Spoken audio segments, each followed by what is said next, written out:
Hello. তো বলো শীতে কেমন আছো? আর এই শীতকালে কড়াইশুঁটির কচুরি আর আলুর দম হবে না সেটা কি হয় বলো? যত এখানে ঠান্ডা নেই, তো সকালবেলায় দেখছি ও কড়াইশুঁটি অর্ডার দিয়েছিল, সেই মতো পৌঁছে গেছে। তো ভাবলাম যে শীতকাল, এখানে হালকা শীত হলে কি হবে, শীতকাল তো তাই ভাবলাম কড়াইশুঁটির কচুরি বানিয়ে নেওয়া যাবে, এটা শীতকালে বানাতেই হবে। তো ফার্স্টে আমি চা খেয়ে নিলাম। আমার একা চা খেতে ভালো লাগে না, কিন্তু ও তো আসবে না, ও আসবে রাত্রিবেলায়, বলবে চা খাবো না, তখন আমার চাটা মিস হয়ে যাবে। আর চা মিস কোনো মতে করা যাবে না। তো প্রথমে দেখতেই পাচ্ছ কড়াইশুঁটির পুরটা বানিয়ে নিচ্ছি। সবাই জানো কি করে বানাতে হয়, আমাকে রান্না শেখাতে হবে না। আমি সেরকমও যে বিখ্যাত রাঁধুনিও নয়, তবে আমি আমার মতো করে রান্না করি। আমার সবারই একটা ওয়ে আছে। তো প্রথমে মিক্সারে মটর, লঙ্কা, একটু আদা আর আমি দিয়েছিলাম কিন্তু গোটা গরম মশলা আর নুন দিয়ে পুরটা বানিয়ে নিয়েছিলাম। সেই সময় আমি বানিয়ে নিলাম আমার স্টাইলে আলুর দম। সেটা কিন্তু একদম আলাদা। তোমরা কিন্তু এভাবে একবার বানিয়ে দেখো, যেভাবে চিকেন তোমরা ম্যারিনেট করো সেভাবে আলুর দমটা আধ ঘন্টা 1 ঘন্টা ম্যারিনেট করে লাগবে।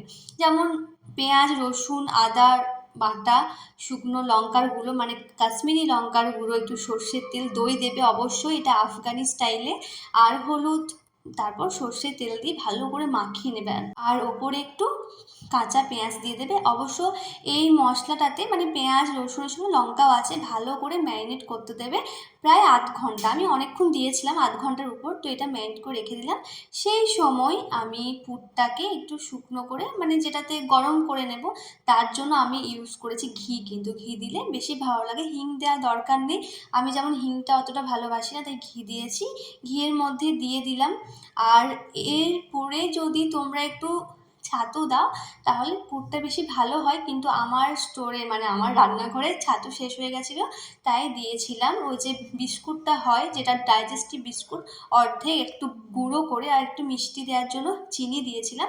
পুরটা ভালো করে গরম করে শুকনো শুকনো করে নিলাম, তারপর ঠান্ডা হতে দিলাম।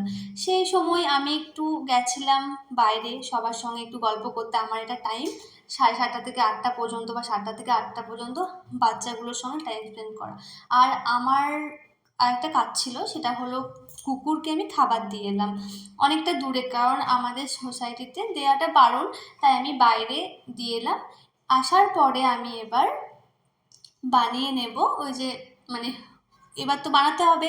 রাত হয়ে গেছে আর আমি জানি আজকে ও খুব হ্যাপি হয়ে যাবে, কারণ ও একটু খেতে ভালোবাসে আর আমিও রান্না করতে ভালোই বাসি। তো আমি জানি ও হ্যাপি হবে। আর ভালোই লাগে কি বলো তো, সারাদিন ধর একটা মানুষ কাজ করছে, এবার এসে যদি একটু নিজের পছন্দের খাবারটা পায় না, সবারই একটু ভালো লাগে।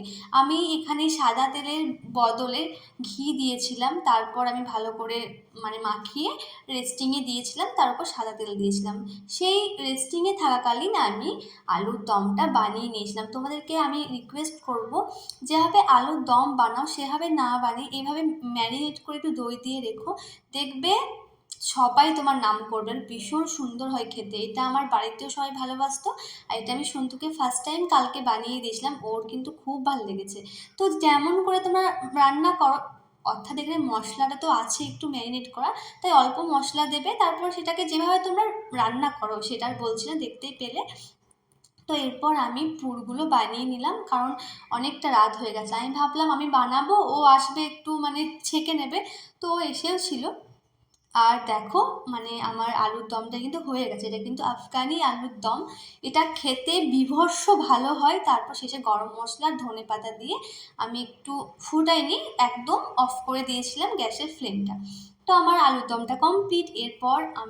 এরপর পুরো লইগুলো করে নিয়েছিলাম, অনেক রাত্রি হয়ে গেছিলো। তো আমি ভাবলাম যে ও একটু হেল্প করবে, কারণ ওর আসতে না লেট হয়ে গেছিলো। তারপর আমি স্যালাড বানালাম, কারণ এত কিছু হচ্ছে আর একটু স্যালাড না থাকলে না আমার ভালো লাগে না। তো দেখো আলুর দমের কালারটা কত সুন্দর হয়েছে, খেতেও ভালো হয়েছিল, তোমরা ট্রাই করো। তারপর আমি আমার কাজটা করতে শুরু করলাম, কারণ এগুলো যখন বানানোর পরে পরে খাওয়াটা খুবই দরকার, না হলে ভালো লাগবে তারপর দিনও ভালো লাগে, বাট শীতকাল গরম গরম ভালোই লাগে। তো দেখো কত সুন্দর ফুলেছিল, ও বলছে বা দারুণ ফুলেছে। তো আমি বললাম যে এটা আমার হাতের জাদু, এমনি এমনি কিন্তু ফোলেনি, অনেক কিছু মেশাতে হয়েছে। আমি ওই রুল ময়দাতে মানে ময়দাতে আমি সুজি মিশিয়েছিলাম। তোমরা কিন্তু সুজি একটু মিষ্টি কিন্তু দেবে, তবে কিন্তু খেতে ভালো লাগবে, একটু জোয়ানও দিও। তো রান্না কমপ্লিট, দেখো এবার সার্ভ করব। ওকে ফার্স্টে দিলাম, তো দাঁড়াও তোমাকে প্রুফ দিচ্ছি যে কতটা ভালো হয়েছিল। আর সত্যি কথা, শীতকালে এটা না হলে মন ভরে না একদিন। তো ভীষণই ভালো হয়েছিল, আলুর দমটা তো সেরা হয়েছিল। এইভাবে বানিও প্লিজ একবার, তারপর আমায় কিন্তু কমেন্ট করো যে হ্যাঁ বানিয়েছিলাম। তো সত্যি ওরও খুব ভালো লেগেছিল, আমারও ভালো লেগেছিল।